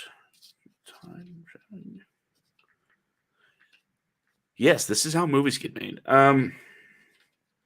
Someone says something randomly, and they're like, let me save that for later. Anyway, so the ghost story is about a guy that dies. Of course it is, because, ghost. But overall, the movie isn't just, "Ew, this is spooky. He's haunting this house." No, it's about coping. It's about moving on, but it's almost like the ghost story is not really about ghosts, is it? No, no, no, no, no. I don't think so. I think it's more of a message to tell the living, like me, like Jen, hey, time is limited when you're alive. So maybe you should do the things already. What things? I don't know. That's up for you to decide. But Casey Affleck plays a guy that ran out of time and spends the rest of his time. I keep using that word. Um, Sort of lamenting things under a sheet. Why? Because, well, it kind of feels like there's nothing he can do about it. And I'm not really going to go into the whole time aspect of it, even though I've said the word about 2 dozen times. That there it goes again. And just since I started talking about this movie, but I think simply put, A Ghost Story is a very beautifully told film. Very simple in its storytelling, and I think some of the best stories can come from just a simple premise, like we were talking about on TV Dinners last night. By the way, check out TV Dinners. About the Banshees of Inisherin. It's just a simple story about a ghost that, and about this guy who dies, and he's trying to sort of cope with it, not in an angry way, not in a you know super emotional way, just trying to figure out what it is with very little monologuing to go with that, as you might see in other movies where the main character is just constantly lamenting to the camera, but why did all of this happen? It's like, no, it's very much a real time look at this guy that is now a ghost, just watching the world go on without him and what that means. To me, that's a strong message, and it's one that doesn't really get brought up in these types of movies, because even when the person dies in the movie, when the person that goes to the afterlife dies in the movie, it's still all about them. All the living people are still worried about them. But what happens when you're just kind of left? That the person that was worried about you just moves on and isn't there anymore. What do you do then? And those are questions that this movie talks about, and I think it was very good. That's why it's my number two. Awesome. Well, in the same exact line, my movie dovetails perfectly with that. In fact, there couldn't be, I don't think, a better segue. My number one film is What Dreams May Come. What Dreams May Come stars Robin Williams. And I have to say that this movie, okay, so when I saw this movie, I had just given birth to my youngest. And I saw it in a theater, and um and I don't know. I mean, I guess postpartum depression is sort of a thing, but it wasn't so much that as just sort of like I definitely was feeling crazy hormones all over the place. But I needed a break, and a quiet dark theater felt like the right place to go and kind of calm everything down. Okay, so I watched this movie, And first of all, I was blown away. I cried more times in this movie than I could remember crying in an actual theater um, before. It was just absolutely heartbreaking on so many levels. I loved it though. I mean, I truly, truly loved this movie for a billion different reasons. One big one is Cuba Gooding Jr., who just I mean, I know Robin Williams carries this movie, but Cuba Gooding Jr. does as good of a job of shouldering this film as I think anyone could have. I mean, he just absolutely makes the performances of everyone else kind of shine. Um, and it kind of it's a romance at the core of it, but it's really the afterlife in a way that maybe we don't sort of think this might work. It also deals with the strong, very strong aspect of reincarnation, but it does so, I think, with a much sort of different idea of what reincarnation is. It definitely isn't the Buddhist idea of reincarnation. It's not any of these sort of Eastern philosophies of reincarnation. The afterlife here is a little bit like what we were talking about before with its own sort of bureaucracy. It has very specific rules, and those rules are not allowed to be broken. You have to adhere to the rules. And it creates a lot of both tension and challenges for our main character who has to navigate what those rules really are. And I have to say that the character Chris, he's a doctor. He's the one who marries Annie, and Chris and Annie, their life with their children is, of course, central and important, and feels vibrant, right? There's a lot that happens here which deals with really sensitive topics like suicide, dark depression, just sort of like the stuff that is very triggering for a lot of people. But in the end, the triumph of love is what wins out. And I hear this often in a lot of different story circles where, and again, I go back and reference what I had said before about, love as the unconventional sort of winner of everything. In this case, love is what draws people together both in life and afterlife. And the idea that you have a quote unquote soulmate is brought to the forefront here in such a way that it just makes it feel like, whatever romantic aspect of me exists in that world. Like, yes, absolutely, this is what you would want. You'd want a soulmate. And your soulmate not just it isn't just somebody that navigates the world that you're living in now, but also navigates the afterlife with you or for you, will rescue you, will find you, will do whatever it takes. And there's something so incredible about that, which is just it blows my mind. Robin Williams cannot possibly be undervalued in the role of Chris here. Robin Williams is I mean, there's a reason that he is such an incredible or was such an incredible actor. Um, and he's not goofy in this movie at all. It's a very serious movie, but you feel the gravitas that just exudes off of him in this film.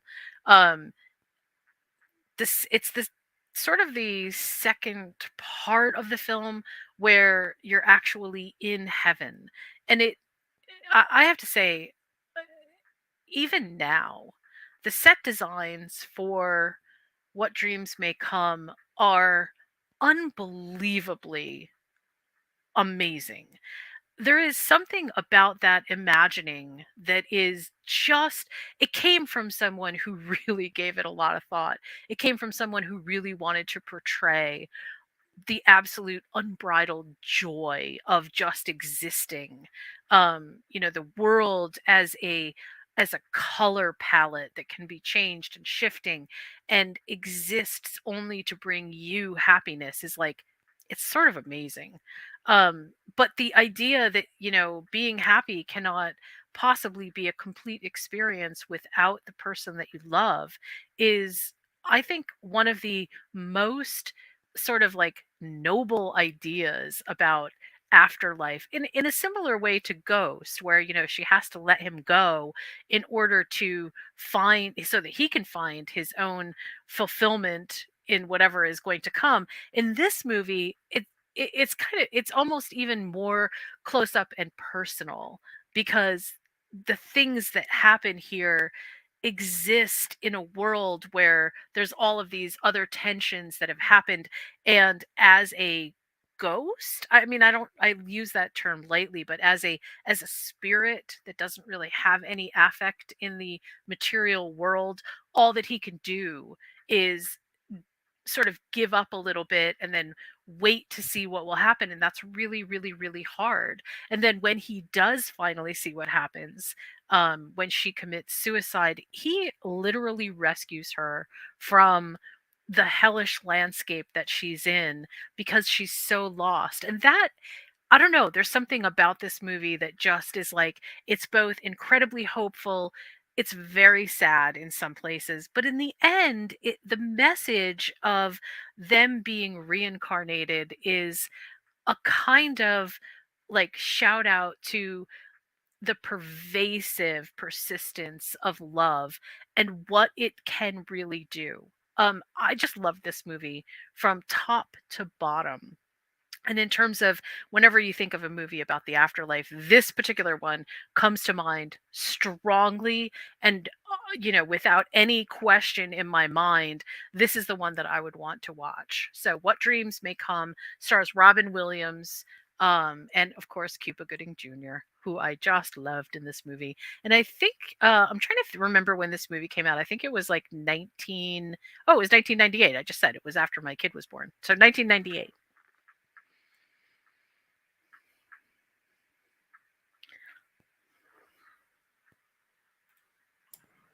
Sorry for the dead air. No, oh, I thought that was me again. I thought I was lost on the mic again. So that's my number one. So I can't wait to hear what your number one is. Interesting choice there. Maybe I should watch it sometime. Have you not seen What Dreams May Come? Not in a while. Ooh, So you say it was a good movie? it was a great movie. You say it was a great Just, movie? Do you? Do you? You say yeah, it was a great yeah. movie? I think it was a great movie. It was a great movie. Yes, we'll just go with it was a great movie. You stand by that? You stand by that statement? I absolutely do. Okay. Well, then I guess I'm gonna have to top you with my number one because I do believe I have the superior choice. Okay, tell me what it is. My number one. My number one film for our list of our top 10 favorite films about the afterlife. It is What Dreams May Come. Oh Took you yeah, on your the movie is ride so there. much better than mine. You're right, absolutely positively. That is such a better movie than What Dreams May Come. Cuz yeah.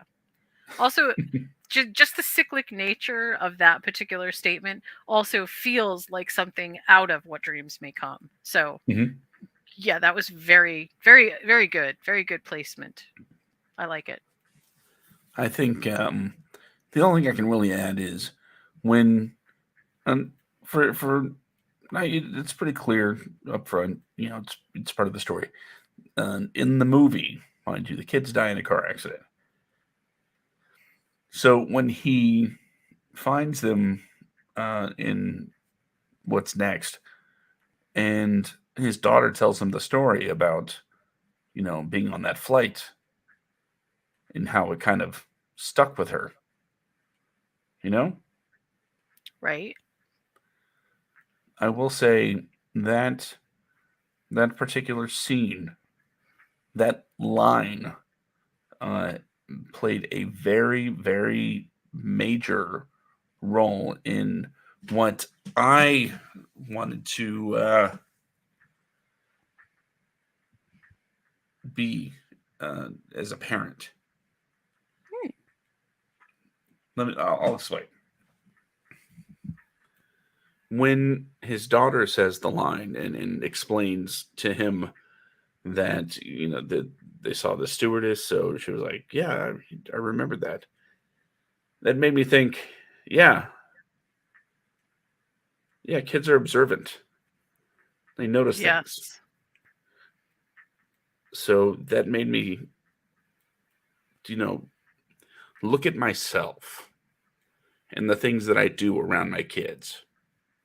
And it made me want to sort of be a better example of the way I want my kids to act, because quite frankly, your kids are going to act like you. Whether they Yep. like it or not, they're going to wind up acting like you. So as a Well, and parent, I think you should maybe do a better job of being a better person. Jen. the other thing that I think is really sort of like a shout out here to parenting is, um, you don't know what memories your kids will take with them wherever they go. And the more Exactly. good memories that you can put into their heads, the more uh because it's not good like just, oh, everything has to be happy, but good like, wholesome and important and impactful. The more of those that you put into your children's memories, the more likely it is that they will take those with them. And I do feel like that is sort of the carryover from this movie, that you don't know when that's going to come. So make your memories with people as good as you can make them, because you just don't know which ones are going to move forward. And that's exactly right. So this movie had such a emotional impact for me on many levels, from not just seeing a cinematic version of the afterlife where, yes, it's all sort of happy in the happy place, in the good place.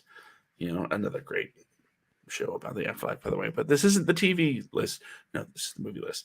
But to see a world that was filled with so much beauty and just style Yeah, is one style. It thing, was highly stylized. but that for something to sort of emotionally impact me, and what do we say? This movie came out in 1998. I would have Yeah. been 10 years away from being a father, right? Well, Wow. not quite 10 years, but still, it made me think, wow, yeah, kids, they pick up everything. I want to be a better version of me, for my kids. Right. And it's I'm not saying, oh, this movie, it made me such a great dad. No, but a movie, a line can kind of alter your perspective on things, so you can make the changes that you feel need to be made in your own life. That's the power Yeah, of movies. absolutely. Yep. Also, just not to keep belaboring the point, but I think I do think that this movie, it it it tries to do a lot, and in some ways it feels a little bit top heavy, um in that, there's just so much to explore, and there's a kind of almost unfulfilled sense of longing about being in those places, except for when he has to go rescue Annie. um that, it does a number on your psyche. Like, yeah, all of the choices that he makes, they're choices. They're And I think that that is sort of the point. It's a little bit muddled, but the point is, we're all making choices all the time. And all of those choices represent both what is the best and the worst for us at any given moment, but it is important to remember that your choices don't just impact you, they impact everyone around you, whether you can see them or not. And I'm not saying, like, the butterfly effect where, you put your coffee cup down and there's an earthquake in Japan, but I am saying that, sometimes our direct choices have a strong impact on the people that are around us, and we simply are sort of unaware. We're a little bit more ignorant to those things than perhaps we should be, because What Dreams May Come really pulls that out and says, you know choices are a big deal, and how you choose to move forward both in life and in death absolutely matters, in the biggest way possible. So yeah. And I can't think of anyone more I can't think of anyone who could have played these roles any better than the actors that did. Like, I mean, I know that always sounds so, yeah, of course, because they're the actors in the role. But honestly, they really brought something to these roles that was very convincing and really made me feel for them.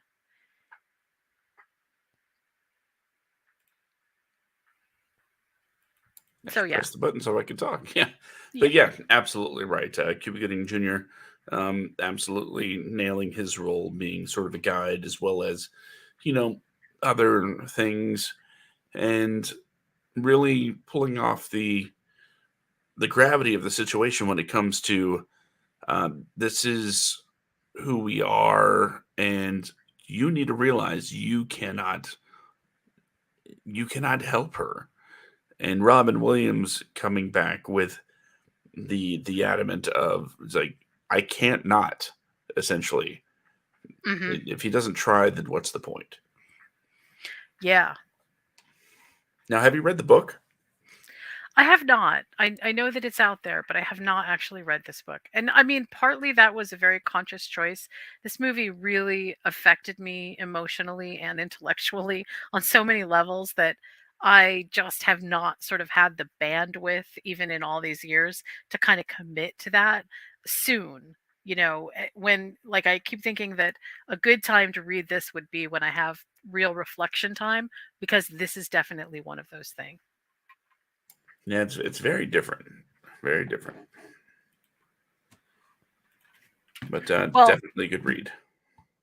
Well, I am going to recap my movies and Please do. ask you to recap yours, and then I'm going to give you our next week's topic, and this is going to be fun. Homework. It's going to be fun. You're going to like this one. I think everybody's going to like this one. And of course, I will come up with a way to uh, find some kind of subversive lens to look at this through. So, you know, don't be thinking that just because it's a good topic that I won't find something subversive in it. I will. Okay. Number 10, All Dogs Go to Heaven. Number 9, Flatliners. Number 8, We Go On from 2016. Number 7, The Devil's Carnival, the musical. Number 6, Dante's Inferno, the animated movie. Number 9, Jugoku from 1960. Number 4, Hellraiser, number from 1987, because there's been a million. Number 3, Along with the Gods, The Two Worlds from 2017, the South Korean film. Number 2, Final Destination 2. And number 1, What Dreams May Come. My number 10, Ghost Town. Number 9, Little Nicky. Number 8, Bill and Ted's Bogus Journey. Number 7, number 6, Heart and Souls. Number 5, Defending in Your Life. Number 4, Ghost. Number 3, The Heavenly Kid. Number 2, A Ghost Story. And number 1, What Dreams May Come. So, what is our Good, homework? good list. Okay. Our homework for next week is I'm sure that you don't know this, but National Plan a Vacation Day is in January. And National Plan a Vacation Day, I believe, happens January 31st this year. So, since our podcast will actually technically happen on February 1st, we will be planned and ready to go with vacation movies. So, any movie where the characters are on vacation is ample and prime real estate for our next week list. Vacation movies. Yes, could be good vacations, could be bad vacations, could be, you know, vacations where everything goes wrong, where everything goes right, could be a romantic getaway. Who knows? Could be anything. Vacation movies. Well, you know what? What? I found out long ago. It's a long way down the holiday road.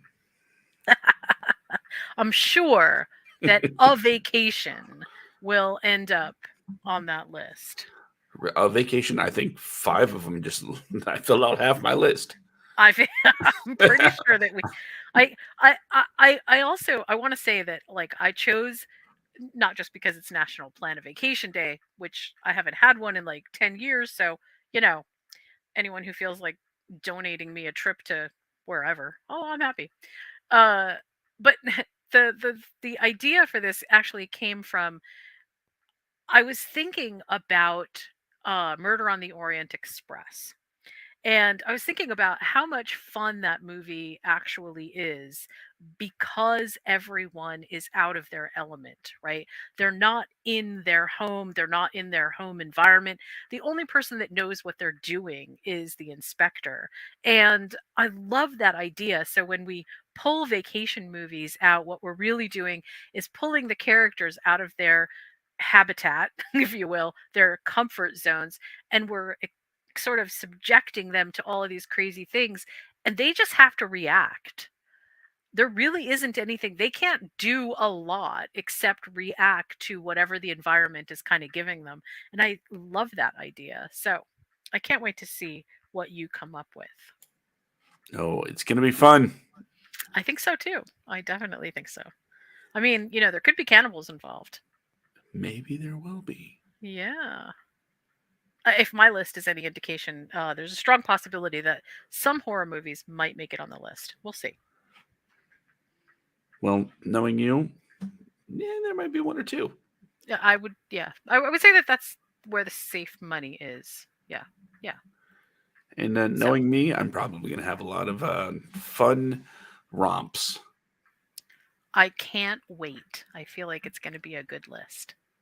So you can find me over at moviesandmeals.com, which is a food blog that pairs movies and cool stuff to cook or make along with them. Mostly themed. Like I was saying, we have Frank's famous ribs that come straight from the Hellraiser movie.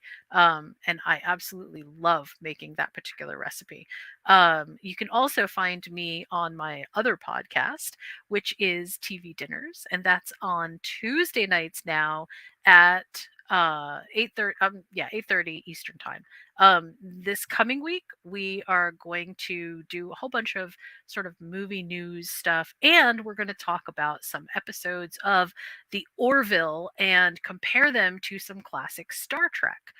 Classic Star Trek meaning the older Star Treks, not necessarily the original series, not TOS. So that should be fun. I am really looking forward to it. I just recently finished watching The Last of the Orville, so hopefully it'll be a good discussion. And how can we find you, Josh? Well, Jen, as always, you can go to wadcomedia.com to get all of the appropriate links to all of the appropriate social media pages, Patreons, and merchandise. Ooh. wadcomedia.com. And don't forget, when you're looking up the social media pages, leave a like so you're constantly notified about what we are up to when it comes to the world of Wadco Media. Visit the Facebook pages, leave some comments, and let us know what you think of this wonderful podcast, your favorite list making podcast 10-1. And why not throw in your suggestions of what the top 10 movies about vacations are, and we'll read some for next week. Back to you, Jen. Well, with that, I will say this has been a really fun time. I enjoyed your list, Josh. I had a really good time putting together my list. I hope everybody finds something on both of our lists that are worthy of watching or rewatching, and we will see you next week.